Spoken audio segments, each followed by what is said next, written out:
નમસ્તે મિત્રો, રોની બ્લોગમાં તમારું સ્વાગત છે। તો આજે આપણી રેસીપીમાં બનાવીશું આપણે ઇડલી અને ઢોસા જોડે ખવાય એવી ટોપરાની ચટણી।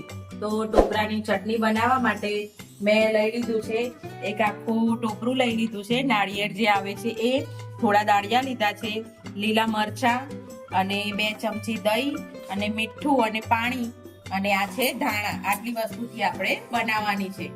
તો આપણે મિક્સરમાં પહેલા એડ કરી દઈશું ટોપરું અને દાળિયા, બંને એડ કરીને પહેલા થોડા એવા ક્રશ કરી લેશું અને 2 ચમચી દહીં પણ જોડે નાખી।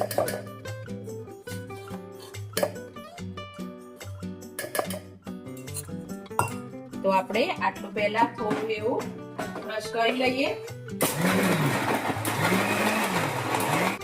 તો આ રીતે આપણું ટોપરું થઈ ગયું છે। એમાં આપણે લીલા મરચા,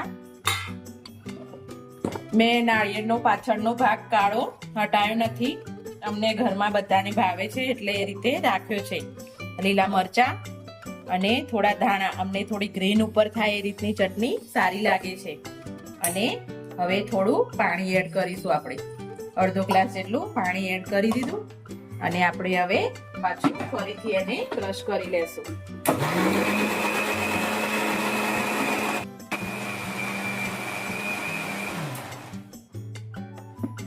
તો આપણી ચટણી થઈ ગઈ છે। મેં ગ્રીન કલર ઉપર બનાવી છે, આમ મોસ્ટ ઓફ વ્હાઈટ હોય છે પણ અમારે ઘરમાં બધાને આ રીતની ચટણી બહુ જ ભાવે છે અને ખાવામાં એકદમ ટેસ્ટી પણ લાગે છે। એકદમ કોથમીરનો અંદર ટેસ્ટ આવે આનો, એકદમ મસ્ત લાગે છે। અને જાડી અને પાતળી એ તમે તમારા સ્વાદ પ્રમાણે કરી શકો છો। કોઈને આ રીતની ભાવતી હોય થિકનેસ વાળી તો આ રીતે લઈ શકો છો કે આ રીતે થિકનેસ વાળી ચટણી, જેને ભાવે થિકનેસ વાળી એ થિકનેસ વાળી કરે, જેને પતલી ભાવે એ થોડું પાણી રેડીને હજી થોડી ક્રશ કરી દે। બસ અમે આ રીતની ચટણી કરીએ છીએ, એકદમ મસ્ત અને ટેસ્ટી લાગે છે। હવે આપણે આને આમાં વઘાર કરીશું। આપણે આમાં વઘાર કરવા માટે વઘાર્યું લઈ લીધું છે અને એમાં તેલ નાખીશું। 2 થી 3 ચમચી જેટલું તેલ નાખી દીધું છે। વઘારમાં આપણે સૂકા લાલ મરચા, મીઠો લીમડો, રાઈ અને હિંગનો જ વઘાર કરવાનું છે। નહીં જીરું કે કશું જ નહીં, રાઈ, સૂકા લાલ મરચા, મીઠો લીમડો અને હિંગ, બસ આનો જ વઘાર કરવાનો છે અને વઘાર ઉપર રેડી જ દેવાનો છે।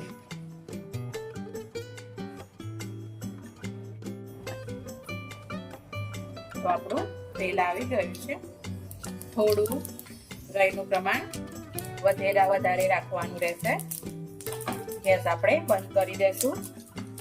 અંદર હિંગ નાખીશું અને મીઠો લીમડો અને સૂકા લાલ મરચા આ રીતે આપણે વઘાર કરી દેશું અને બસ જસ્ટ એ રીતે આમ આપણે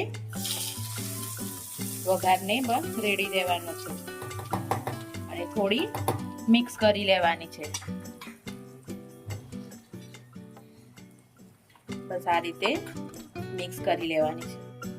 એકદમ મસ્ત લાગે છે આપણી નાળિયેરની ચટણી અને એટલી જ જોરદાર ઢોસા અને ઇડલી બંને જોડે તમે લઈ શકો છો અને એકદમ ઈઝી પ્રોસેસ છે, બધું જ ઘરમાં અવેલેબલ હોય એ રીતની જ આ રેસીપી છે।